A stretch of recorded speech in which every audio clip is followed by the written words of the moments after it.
welcome to another Monday Night Live at Cafe Gratitude. Thank you so much for coming out. It's really great to see a large showing like this.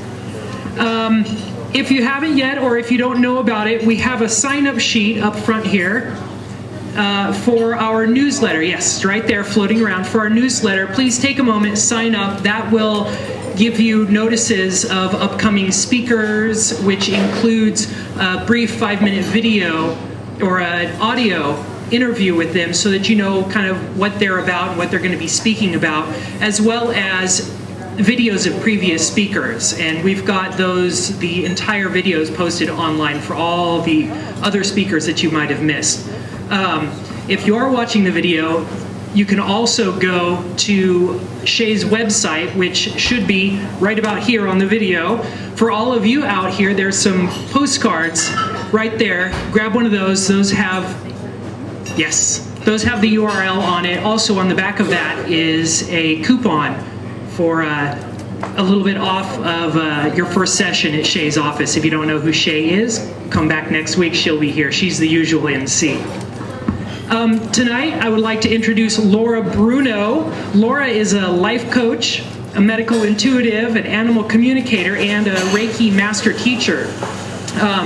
She's been a raw foods coach since 2005. She's the author of 2 published books, If I Only Had a Brain Injury and The Lazy Raw Foodist's Guide. She's also got a new book that she's just completed. It's not published yet, right?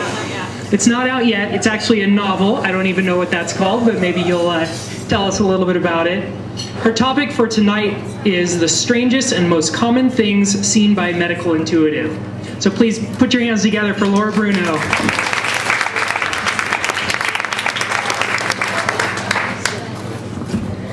Can everybody hear me okay?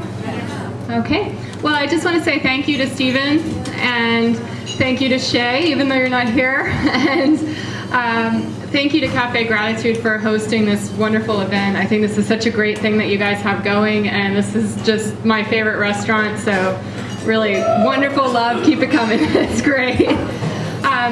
For those of you that don't know me, I see a lot of familiar faces out there, but for those of you that don't know me, thanks for coming out, and thank you to the ones that do. Just a little background on how I got involved in raw food. I was actually living in Sedona. I was working at a crystal and rock shop, and when it wasn't busy, I would read some of the books that were on the bookshelf there, and I happened to stumble on Gabriel Cousens' Conscious Eating book, and it just really resonated with me, and all of a sudden I was like, this really makes sense. I had been studying energy for years, and when I started reading about the energy of food and how food affects the vibration, it suddenly clicked with me that there was something beyond just having a vegan diet, that it actually mattered how much live food you had in your system.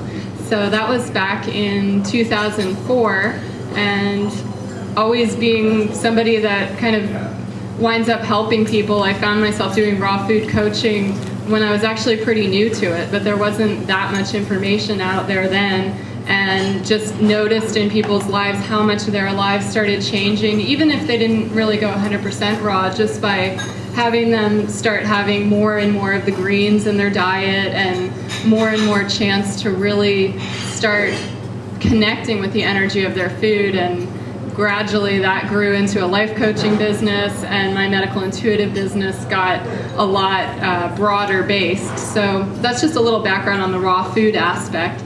But since tonight's talk is the strangest and most common things seen by a medical intuitive, I thought maybe I should explain a little bit about what medical intuition is. Has everybody here heard of Carolyn Myss? Yeah? Okay. Well, for those of you that haven't, Carolyn Myss, the spelling of her last name is M-Y-S-S, but it's pronounced Mace. And she's kind of the person that coined the term of medical intuition, although it's really been around for thousands and thousands of years in some form. Basically, medical intuition stems from the premise that we are more than just this solid body here, and that even our physical health is actually related to more than just what's going on in our body. That our thoughts, our emotions, where we are in our life path all has a direct impact on what's going on in our bodies. What a medical intuitive does is really kind of hone in on a lot more of the emotional, spiritual, mental patterns that are affecting physical health. Some people do it in different ways. Some people are very, very visual, and they will go ahead and be almost like a human x-ray machine and kind of look in your body and see if there's dark imbalances. Some people are more, they'll look at your aura, they'll look at kind of the colors that are around your body. Some people aren't visual at all. Some people just kind of have an intuitive knowing of kind of what herbs would work for you, or if there's some kind of imbalance in your energy, what might help that to straighten out. A lot of people ask me how I do what I do. It really varies person to person. There are times when I've had that kind of x-ray vision where it's just like, ooh, liver. There's something going on there. Mostly though, it comes kind of as an inner knowing, and I do a lot of work with the emotional, mental, and spiritual rather than just the physical, because I figure there's a lot of doctors out there, there's a lot of holistic practitioners out there that you can have testing done for what's going on in the body. But what I've found, I've been doing this since 2001 officially, and what I've found is that you really do need all of the different levels of healing, because there's many times when people actually are on a good treatment plan, and it's the mental patterns or some of the old emotions or some of the expectations or kind of the universe nudging you to really embrace your life path that's keeping you ill. And so when I do sessions, I tend to try to focus on those things. But when Shea asked me to do this talk, I thought, well, there's some really wild things that I've seen as a medical intuitive. I mean, there's a lot of things, because when somebody wants to call a medical intuitive, a lot of times it's because they've run through, tons and tons of doctors, or the flip side is that they intuitively know themselves that they've got, there's some other factor involved, and a lot of times they know it, but it's actually hearing somebody else validate that. And so I've just noticed that there's a lot of patterns that I see, and I thought I'd start out by sharing some of those. And then what I'd like to do is really open the floor up to a lot of your questions. I like to tailor my talks exactly to who's in the audience and really be able to bring to light whatever it is that you're mostly wanting to learn about.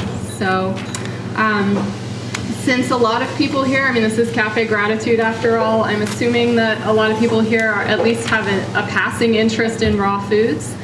I have a lot of raw food clients and quite a few vegan clients. And so I would like to talk a little bit about B12, which if any of you subscribe to my blog or have read any of the people linking to my blog, you know that I'm kind of one of these B12 fanatic people. There's a reason for that. And the reason is that I have a lot of people calling me for really very odd kinds of unrelated symptoms, and what will come up on the physical level oftentimes is that they're really low on B12. As a medical intuitive, I'm not a doctor, so I can't actually say, look, you have low B12, you need to do this, but I can recommend people get tested. And what I found is that when people decide to get tested, then they are low, or sometimes they'll just go out and get a B12 supplement, and the symptoms can disappear in as short as like 10 minutes. And some of the most common B12 symptoms that I've seen that are not the typical ones that you hear of. Most people, when they think low B12, they think, oh, not that much energy. There's a whole list of symptoms, anything from, having your eyes twitch to having what some people would consider Kundalini experiences, where you're feeling a lot of energy kind of tingling in your body. Sometimes, yeah, you're awakening your body's energy, but sometimes actually that's really not normal. And sometimes those tinglings in your toes, those are actually a sign that your B12 is really low. Other things I've noticed with B12 deficiency, people wanting to leave their marriage